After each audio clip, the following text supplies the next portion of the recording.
Yeah, I'd be interested to hear what you guys have to think. But it was like, what's the most important performance affecting factor of any race? And like in this champs course, everyone was talking about the fact that it's a little bit different to a normal World Cup track, being quite narrow and steep, and that maybe not as like technically demanding. So I know, Ross, what do you think, like in terms of performance factors? What stood out to you for this champs race? Um, I don't know. It seemed to be like a lot of people were describing the track as like feeling like a blue tech trail, but on like really steep gradient.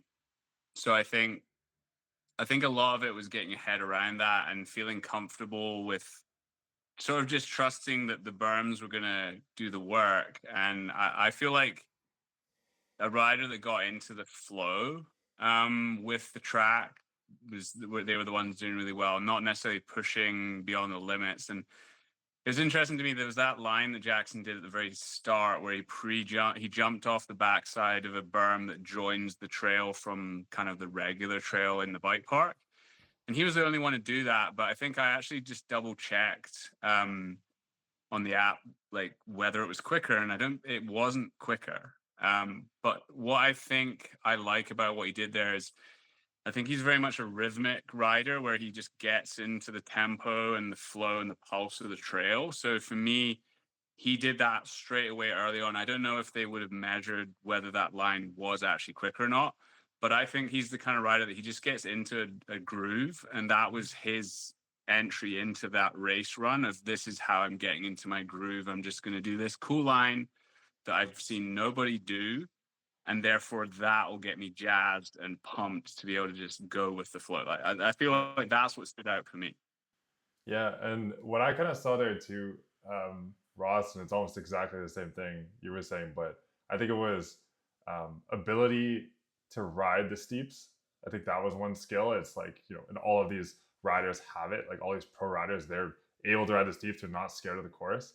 But then the one thing that really seemed to differentiate Jackson from the rest of the riders was his ability to get out there and just jam, like to get in the flow, to like ride it like he was out on his local bike park, like having a fun time. And I think it was probably that first pop into the berm that we saw that I saw too, where I was like, he's having a fucking good time out there. I'll edit that out. Yeah. He's having a good time out there where It's all right. They it's they he didn't just looks edit like he's out. kind of out there enjoying himself, like riding like down the course, like out with his buddies. Yeah. And I think that's kind of the Jackson flow. Because if you're, you see a guy like Loic go out, and I think he saw the time. He was last to go, and it was maybe too much pressure. Like it was, he had to be like so on it and so perfect. Whereas Jackson just approached it with this like, I'm out here for a ride and I'm gonna have fun and I'm gonna enjoy it. And like, I can't speak for Jackson and like what he was actually doing, but that's what it looked like. He was the one guy who differentiated himself with just being out there jamming, out there flowing. Yeah. Yeah, I totally agree. I think that flow, like we've all ridden tight switchbacks on our bikes before downhill, and like how hard it is to keep that momentum and timing. So I think that was it for me as well, like that flow, but with precision. Like you could see that because the track wasn't particularly difficult, you had to kind of find the micro line or the line within the line that's going to make the difference, and then consistently, precisely hit those like high entries or like step ups to the side, or like avoid a rock or a root just left and right. And by doing that, you have to have be in the flow to achieve that as well. So I think that's cool. It makes sense. And how much people who don't think that like flow is one of the most important things. Like all that, like you say, every one of those riders can rail a bike park corner. It's just who can do it back to back to back to back 28 times, going super fast, and then do it consistently with that precision. So pretty sick. That's good. This is a good clip, by the way. I feel like this is a good one. Yeah, this is, and I And think that ties into what Ross was saying before, though, is like where, we asked like what's Jackson's kryptonite, or what's the thing that can bring him down, and it seems to be wet weather. But I think that's it as well, where like when it's wet, it's way harder to get into that flow state or like that flow mode where you're like popping and playing and having fun. Because again, like Leger did not look fun. By every account that I heard from anyone at that event, they're like, it was survival mode. No one's like having fun and like playing out there. People were doing it better than others, and like Omri kind of showed that last season at that wet race in what was the one he absolutely smoked it. It was Leger again, wasn't it? I think it was Leger, and he had 2024 Valdesol as well. Oh yeah, oh yeah. That was and maybe that's it, right? Like Jackson's got that, like tapped into that kind of how to get himself into flow, maybe better than anyone we've seen in a long time. So we could talk about all the precise things he's doing super well, but I think ultimately that's it, like getting to that state where he's just frothing and having so much fun on his bike that seems to be making the difference. And then Loic, kind of the opposite technician man, is like trying to figure out how hard he's got to go to keep up with that pace, and he can still do it. But then, he's maybe a bit more, as I say that though, they're all calculated. I wouldn't say Jackson's not calculated, but he's maybe going from more of a core, like feel perspective. Like, he's driving, you got to listen to the sounds of the car where he's like feeling the car, versus someone who wants all the tech from their engine and all that stuff. He's just like, yeah. Did you see any of the interviews leading up to it? Like, it seemed to me like Loic's trying to play mind games, which is pretty interesting. But then it kind of unstuck himself. Yeah, it's almost like Jackson would have been like, well, I'm just gonna just shut up and show up. And yeah, interesting. Like, I think like one quick question for you, Reese, I'm curious about is if you were coaching, say, up and coming 12, 13-year-old racer,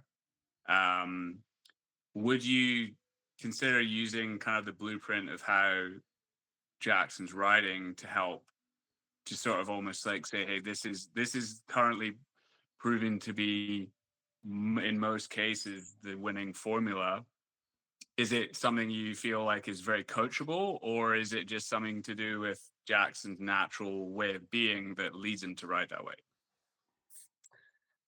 But I think it's all a combination, but it definitely a coachable skill for sure to be able to find that state of what we could say is like the right amount of stimulus to get you to that sort of state of flow. And I mean, one of the ways that I would love to work with people on that would be to just like, the rocks on the flat ground corners, like stuff like that, where you're like, hey, we're going to drill hard turns and really pick apart our skill and get into that kind of sweet spot of like, this is just before frustration where I'm like really working on my skills, but I'm not nailing it every time. So they're seeing that progression, and then you take that and put it back to like a trail they love and they're super pumped on. So then they can see that benefit and like feel those differences and become aware of those differences. Like when I'm working on skills, doesn't always have to feel like amazing flow. But when I'm in a race context, that is the flow we want to achieve. So how do we do that? And then finding like a trail or a style of riding that allows you to do that. Like you said, with Jackson just pulling a gap that is probably inconsequential, but just cool, was sweet. So he got fired up, and maybe that's a tactic that he uses to find that state. So like being able to shift riders in and out of those states of like kind of intentional challenge that doesn't feel good and doesn't feel amazing, and then to switch back to a situation where you're like, hey, now we're going to go do some sideways whips on A-line, or those four corners we know that we rail every time. Let's go hit those and like feel those differences and notice that like how we were able to change our state of mind in those contexts. And then the more you do that, the better you get at it. So you can kind of become aware of those tactics, pick a part of that course that does that for you to get you fired up, to get you the best or more consistently into the best possible headspace and flow for you. Yeah. I'm curious as well. Do you think like any of the style which he's riding is how much of it is tied towards his size. For instance, you're a powerful, bigger guy. Like, how much do you think that you could obviously take a little bit of what he's doing? And I actually think you do ride in quite a dynamic, gappy, poppy way. But do you think that because you're more powerful and ultimately heavier, that you're always going to be limited compared to someone like him? Yeah, for sure in certain types of track. And that's what's cool. I always notice when I ride with riders like Jackson's size. It's funny because they'll go in certain tight spots where you need to be precise and light. I'll struggle and I'm like, oh, I'm forcing this a little bit. But then we got a more wide open section with a few big pumps or like a bit of more momentum, or particularly like high speed tech. I feel a lot more planted, and that's usually where I feel like I can pull back time. So that's where I think it's really cool that, yeah, he is definitely riding to his style, and we're seeing him, I think, maximize that style, but also he's doing damage control or like mitigating the losses as well by like pedaling super hard. You see how active he is trying to carry momentum in those flatter, faster sections, and then he's doubling down on his strengths and capitalizing in those like really precise tech bits. So I like it because I think it's making people think about the sport differently and approach it differently. It's not as much. I know you always hear people like, that's the fastest line or this is the fastest line. It's like, well, now we're getting to a place where everyone's equipment is really good. People are all fit. Everyone's like, a lot of the boxes are kind of equalized now. So then it's putting more emphasis on the race tactics and strategy and people really understanding their skill sets in certain conditions and certain terrain. So I think it's a great question. And yeah, I would say yes, he's definitely playing to his strengths, but he's also aware of it and he's mitigating the areas that are his body size is limited, I think. I don't know what you guys think about it. I think just to back up a bit and sort of answer one of the things that we were talking about with Jackson's flow and his like playfulness down the course. I think there's a lot of parallels that you can draw to like probably one of the best or greatest race runs of all time with Danny Hart in 2011 in Champery. Like he's heading down the course and he's whipping and he's looks like he's having a good time. You take, there's parallels you can draw to what Jackson was doing out there, where he's like out and like, these little hits, and he's like, he's that kind of micro feature gap sort of guy. That's what he does, and that's the way he rides, and that's how he has fun.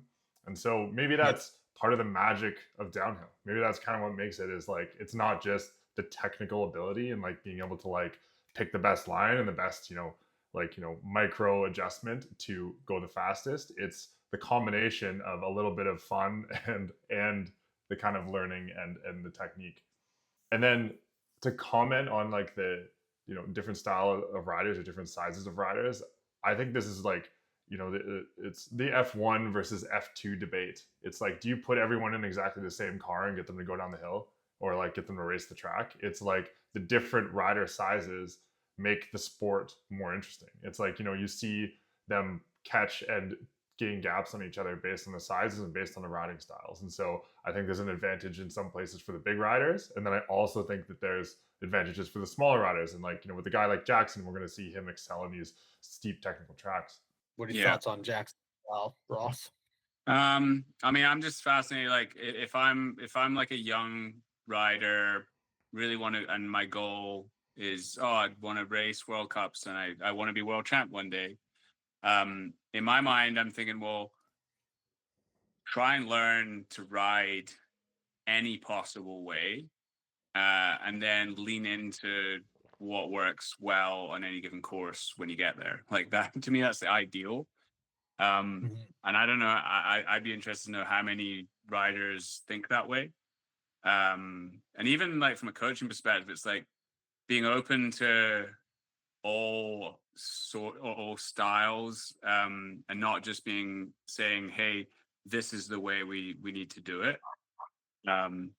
Yeah, that's kind of where my head's at with it, honestly. One thing to add here, just to like jump in, is like Jackson came first, Henry Kiefer's second. Henry Kiefer's huge compared to Jackson, and that's like the like they're right alongside each other. That's like 1-2 in the world championship. So the different riding styles clearly had their benefits throughout the track, and even on a steep track like this, a big guy like Henry Kiefer can hang with Jackson. And he beat him in the second segment, I believe. Yeah, Yeah. super interesting. That's it, and that's the coolest part about it, right? Is it doesn't appear that the benefits of being smaller outweigh the benefits of being bigger, but like just as equally beneficial to be heavier in certain sections, and that's, like you say, what's making it the best. And I do think we'll start to see a lot of riders trying to do this more poppy, playful style, but I think like any sort of trend and things, like what's working, people are going to imitate and try to imitate. But from a coaching perspective, I love that it's now encouraging people to play on their bikes. Like they're seeing downhill racers like doing silly gaps and playing on their bikes. Like all the clips of Jackson and Ronan like riding between races, it's the same. They're not doing anything drastically different. They're just like gapping into corners, gapping out of corners. And I think for your average rider, that's the biggest sentiment that anyone can learn, is that at any level, playing on your bike and trying to move differently, and try jumping into a corner and see what happens. Try gapping out of a corner, see what happens. Like try going low, try going wide, try starting high and cutting low. Like do all those things, because ultimately all it's going to do is make you a more adaptable, confident rider, and it's going to develop your skills more. And that's, I think, the virtuous cycle Jackson's in, is like he's playing, so his timing of all those movements is just getting better and better all the time, because he's doing it in all these different tracks at high speed. So his ability to time these movements is just getting better. And as well as the other riders, they're seeing it happen. So there's Loics pulling for new gaps. Everyone's trying some different stuff. So I think it's like injecting this sick amount of creativity back into downhill, maybe. Yeah, I can't wait for next year as well, with I think it's four of the juniors moving up, who are like with the Alran twins, Asa, and that Tyler Waite. So really, it's a Max. super exciting new sort of wave of riders that are like all doing this. Like you see Asa also post every, he's definitely active on social media in between all of the races, and it's him gapping into these crazy features and doing all that stuff as well. He's a very similar rider in a lot of ways. Max as well, super talented rider. So stoked to see them next year. Question on the course and some of the conditions, and like this is maybe a bit unconventional of a question, but even on the stream you could tell that the light like shining through the trees might have been playing a factor there. Reese, do you think, like, how do you approach like that kind of light and dark contrast, and like do you think it really played a factor for these guys? I didn't hear too much banter. I had a couple athletes in the race, and they didn't say the light was too bad. It definitely can be. I don't know that it was a huge factor in this instant. A few of the GoPros and stuff, it was bright, but I think the way the mountain was, it was like not in your face. But if anyone's ridden like crabapple hits at sunset before, it's terrifying. Like coming off of a lip with something in your face, or like coming into a section with light in your eyes, pardon me, is terrifying. So it's certainly a huge factor, and I know it's been before, particularly if there's bigger jumps or like bigger crests of stuff. So yeah, I didn't hear too much chatter around that, but it is absolutely one of the scariest things when you get bright light in your eyes. I'm blown away by that drone pilot being able to fly, because that I think that section is maybe what you're on about, Rich. How dark or dappled the light was. Yeah. Coupled with how fast it was and narrow, then he had a bridge to deal with. Yeah. I'm amazed he didn't either hit the rider or hit a tree or hit the bridge. That was incredible. Yeah, it was definitely like, especially on the live stream, and maybe it made it look a little bit worse, but really looked like, they'd be going through a lighter section and into the trees, and looking into the trees, it just looked like a wall of black. And they go into the trees, and then it's like the lines there, and they have to like, where they're setting up and where they're heading it. But these are the best guys in the world, so I would assume that they're used to dealing with something like that. And, I think, and also maybe it didn't look as bad as it actually was, like for them in person. Yeah, I think with that as well, Rich, I think these guys and girls break down the track so much on track walk, and they know where they're going to place their bikes. That even if the shadowiness, because for me, when I'm riding a trail, I hate those conditions. The bright dapple light going. I'm always questioning: is there a off-camber route there? Is there a rock? Is there a hole? So I don't have confidence in like hitting the sections fast potentially. But if I know the trail, then I can put that to one side. So I think it's probably got to do, but if it's greasy and off camber, then it's tricky. Yeah, And I think that's a good point. The other part of this track, there's like two things in there. The conditions leading in were pretty different. Like practice conditions to seating to race were all quite different. You had like full slop practice, which it just looked like it was a skating rink out there. So a bunch of the lines were the probably like the faster high entry points and things like that were not really as viable. And then those steeps looked like super grease as well. So I don't know. Do you guys think that the limited practice, or I suppose like limited purposeful practice, because it was so variable, impacted the result at all, or do you think it was the same? Do they not have like 1 day extra though? Like I was actually Like, going to ask the question, like if you're a coach or a team manager and you know you've seen the forecast and you believe that the forecast is going to be true, that one morning where it was kind of I think it was before the junior final. Potentially, if there's like an additional training there, if you know that the conditions in that practice session are not going to be representative of what it's going to be like on finals day, it's a pretty bold move. But do you actually say no? Don't go practice right now because it might get in your head. You might try and think that that's how it's going to be in the finals, or you might have a slip up that will dent your confidence. Like I would be more of that mindset of like if you go out in the slipperiest conditions that it actually won't be on race day, then that might actually be a benefit. So in many ways, like potentially limiting practice might help you. So That's what I would think. definitely leading into the weekend, that's a super interesting flow of how the practice would have went into the actual qualifying and everything like that with the race. And super interesting point, Ross. I think that like, if you have your lines sorted out for what you think the track is going to be like, and then the day before qualifying we get a torrential downpour like they did, or tons of rain that caused the track to be insanely muddy, you're not going to be able to hit the same lines. So what's the point of doing the practice if you can say with reasonable certainty, which is the other part here, you can say with reasonable certainty that the weather will be what it's going to be, but like this is Champery, in the mountains in the middle of Europe, and it's the weather is fairly unpredictable. I think we've seen that like year over year. It's almost like you just want to get as much practice as you can and maybe be able to switch on the dry run or the wet run. Yeah. With our athletes that we had over there, the approach was similar. It was just a bit of more of a scaled approach rather than like don't bother. It was like, hey, let's go get on the track, get eyes on it, like really focus on memorizing it.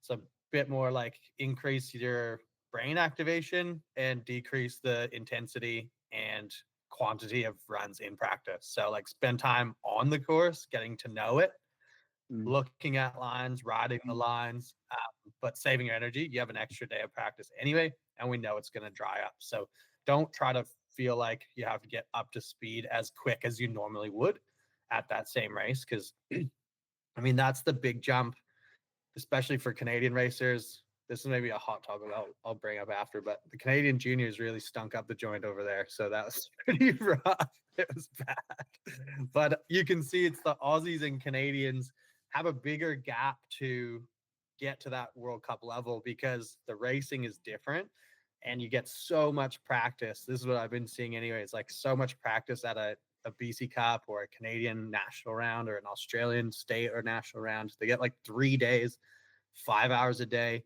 So when they get to a World Cup, and it's like you get 2 hours one day and then an hour and a half before quali, and you got to be at World Cup pace in that time. Like you can't really stop and faff or like get a flat tire. Like you have to be on it. So we've been working tons on like okay, what are some tools we can use to get up to speed more quickly and stay at that pace so our practice is more meaningful. But in this race, it was kind of the opposite. It was like, hey, everything we've been working on, don't do that. We're gonna go slower now, and we're gonna chill, get to know the track a lot better, and then turn up the dial once it's safer to do so, and it's going to be more representative of the course you're going to race. I love that approach. It's great. Yeah. So are you getting the athletes who you're working with to send you GoPro footage of their runs and stuff, or? No, sometimes, but not as much. I mean, because like me spitballing lines on a GoPro's kind of it's not the most impactful coaching, but pretty much we just do like a pre and a post from a remote standpoint. Different approach if you're there, but from here we have a bit of a chat and look at the game plan, and then just trying to basically like add a tool or refine a tool each week, each race, whether that's like memorization or visualization, or if they're in like a mental state that you can tell they're getting a bit frustrated. That was a big one for this week. Was like Leger was like mentally draining for everyone. It was like looked super hard, very frustrating, no flow, as we discussed. So we're like, Champery is a bike park track. I was like, man, just go rip the lid off it. I was like, try to do as many T-bogs as you can in front of the camera guys, and like just have fun. Like just try to have fun on your bike, because it looks like a super fun track. Other than that, when it's wet, it's probably terrifying. But for those guys, it's a super fun track to ride. So yeah, we just took that approach this week to just like, hey, let's have some fun. Let's get some good clips, do some good videos, and similarly, like trying to re-inject some of the fun and the flow to get back to that like nice mental state for the race run. Sweet. Yeah, do you think, question for you guys, like, do you think based on the kind of Canadian downhill scene at the moment and the Aussie New Zealand downhill scene at the moment, like what do you think are the limitations between these different series compared to the European guys that just grow up in this kind of in that environment or those types of tracks and those types of races?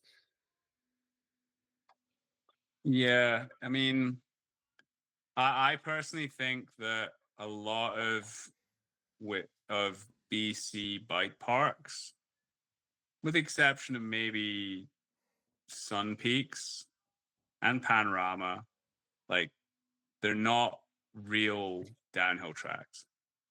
No. And I suppose like you could say 1199, it is for sure going to be a real down because it's going to be a World Cup track. But I think Whistler, to me, as an example, there's very short sections within. They've got all these like little trails connecting, so you get like these tiny little sections of trail that could ultimately be a downhill World Cup caliber downhill track, but it's not very long. And then other than that, you've got all these sort of very featured trails that either have rock slabs or stuff that isn't really like, especially the dirt. Like the dirt in the Sea to Sky is the grippiest mud in the world, probably. It's next level. It's not slippery compared to clay, like a clay base. So I think just the change of surface, I think probably is one of the harder things. That kind of like slippery clay that you get, I think, more in other areas. So I think that could be one. It could be even just like almost being like spoiled with so many good trails here. And maybe even not like doing, or like, I think Squamish is a better place to do laps of than Whistler. Yeah, personally. Agreed. So then I have a question for you guys, because I haven't done any of like the mountain bike training. I haven't coached anyone in mountain biking, and so I guess how important for you guys is it to train in the conditions that you're going to race on? It's like, similar to what we were talking about, but how important is it like to also be on the surfaces that you're going to race on? Because all the World Cups, or most of the World Cups, are over in Europe. the tracks that we're used to or familiar with.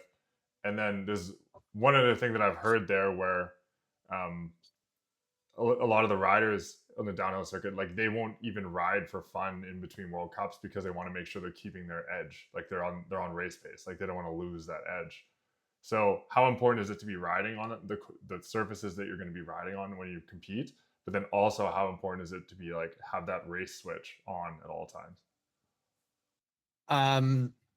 Look, I think I would say race pace and mindset for me would be the more important one rather than surface. Like, I mean, there's a way you can still ride different surfaces and like challenge yourself and develop your skills enough, but that is a big one. Like when you shift from a Canadian track over to a European track, the average speed is so much higher. So the timing and everything is like, it's a bit overwhelming at first. So I think, yeah, spending time, I would say like in the conditions being measured by like speed and technicality, probably more important than like the exact same surface as such. Like the dirt's different.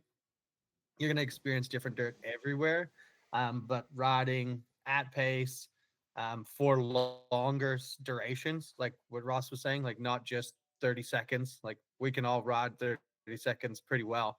It's doing it for 4 minutes at high speed consistently, and in those conditions that are kind of, you're finding that line for sure.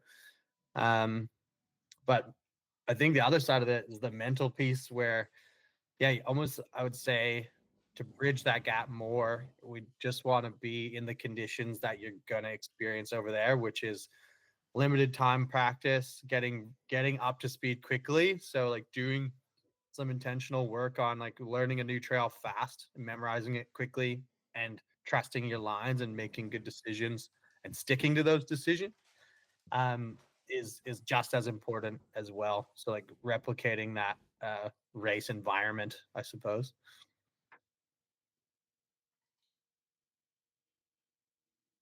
What would you do, Ross? What do you think is the more important? No, yeah, I agree. I think, and it's interesting that kind of idea you talk about, Rich, about sort of finding space between riding, between events. And I think having that excitement to ride, I think your regular sort of young bike park kid, you know, I think that they're so frothing to ride, and they're probably in a phase of their life where they're learning a lot of stuff really quick. So I think there is a balance of like ultimately then learning the tactics of competing and separating the fun from competing. And I think sometimes in the more professional sport gets, you often hear in interviews like maybe riders say, "Oh, I'm just going to go out there and have fun," but then the track might not lend itself to being fun at a race pace. So I think it's a bit of a cliche, but trying to find the fun in the work required to be successful, and the fun is overcoming the challenge and maybe having that mental shift of doing so. And I think some people maybe aren't able to make that connection, and then it kind of puts them off and they can't peak. So, because it's like it's become such a deep field in all categories now. Quite frankly, that even the junior women are like, there's a ton of them who are really solid. Junior men solid. The women's field is really solid. So the cream's rising to the top, and if you're not able to find fun in a little bit of that grind of working towards it, then I think those riders are the ones that kind of pale off a little bit. Yeah, I think that's a really sick point, because for whatever reason, especially in, maybe these sports like mountain biking, surfing, skateboarding, that kind of subcultures or used to be, it still has this like underlying thing of like, if you're trying hard to be competitive, you're not having fun anymore. Like that, they can't be together for some reason. Like they're mutually exclusive. Like if you're a serious racer, you just race. And if you're a free rider and you hit jumps, you're having fun. The other people aren't having fun, but it's like, I think that's what we're seeing now is these people of like, I mean, loving the process, of training, being strong and fit, because it means they can ride those types of trails and have fun. Like Jackson, you look at the Alran brothers, we just said all these juniors, like they're all having fun now, and they're doing it at the highest level on really gnarly shit. So it's super cool. So to wrap up the world championship stuff, were there any surprise results for you guys? And pick one, and you can think about it for a little bit. But so pick one surprise result from the event. Mm-hmm. Can I have one that's more of like a collective couple of riders? Was it the Well, I US mean, there's a team? Were the couple. US Like guys?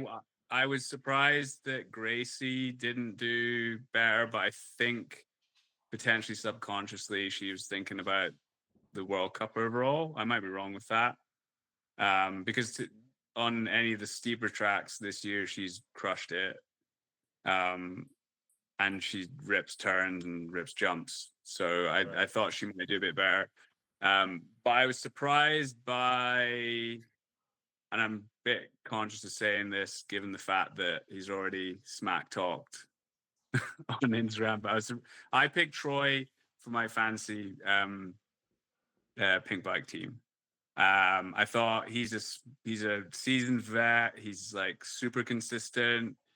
He's like, his riding style I thought would suit it, and he's not super heavy. So I thought it was a good pick. But for whatever reason, he was looking good early on, but then I think at the mid to 2/3 of the way down the track, for some reason he was like 4 seconds off, whatever. Similar to Armory as well. I don't know if Armory had a slow leak in its flat, but both Armory. So my answer is kind of both Armory and Troy, because they mysteriously midway down just lost it, and I don't know whether they pumped up, because that can easily happen on a steepish track where takes one moment where you sort of panic brake, and then all of a sudden your forearms are just done.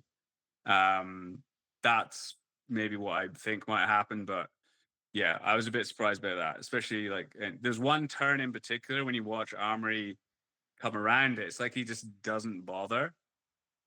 There's like a steep bit with like almost like a thing that they doubled into, and he just comes out of that turn with visibly way less speed than a lot of the other guys did. I haven't measured the time loss in that moment. It'd be worth doing, but it was almost like he gave up.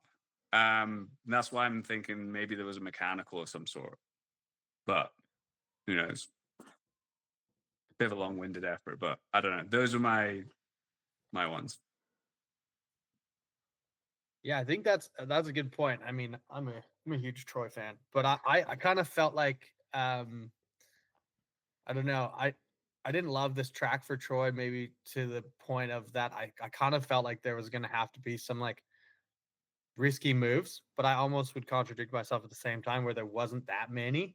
So it's hard to say, but kind of similar. My biggest surprise was just that there was actually so much variation in the splits.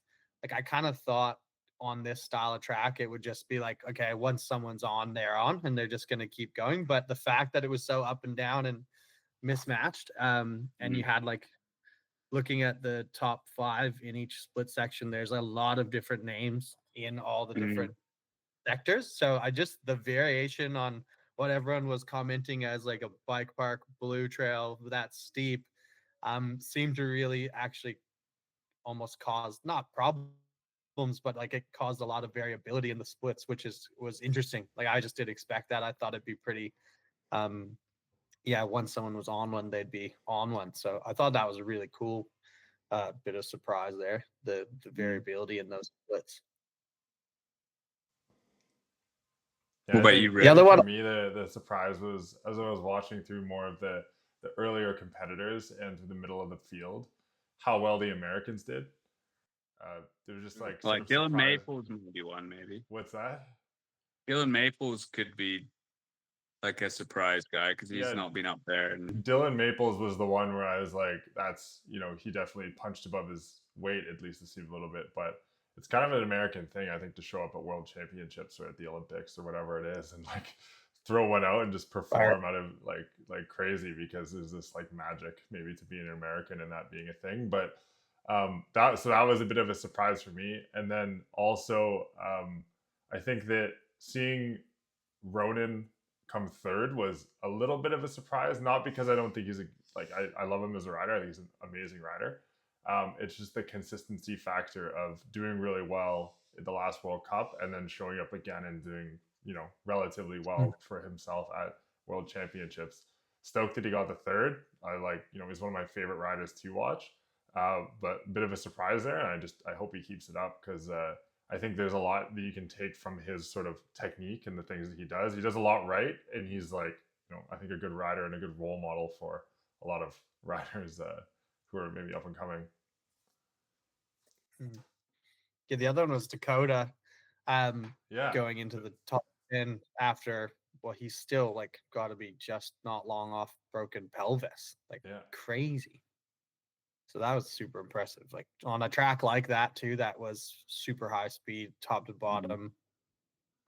You would want to be feeling pretty confident in your riding to do that. And yeah, it's funny. I also feel like we do give Troy a bit of a bad rap. He's almost undermined himself a bit by being so consistently good that it's any other person, if we were talking about getting a top 10 at World Champs at 35 years old as a dad, he's that's pretty unreal, Yeah, but it's for we sure. still How old is he? maybe I think same age as me, 34. Really? Huh. So it's pretty sweet. I don't know, don't quote me on that, internet, but Yeah. he's Yeah. 30s. He's Yeah. big. Well, Ross will be Still. up there next year at his young age of. Oh no. 41. Yeah. I do think we should get you over to Masters World Champs in Chile next year, though, Ross. Is it? Could be fun. Go surfing at Punta de Lobos. Yeah. Do some surfing, do some biking. Yeah.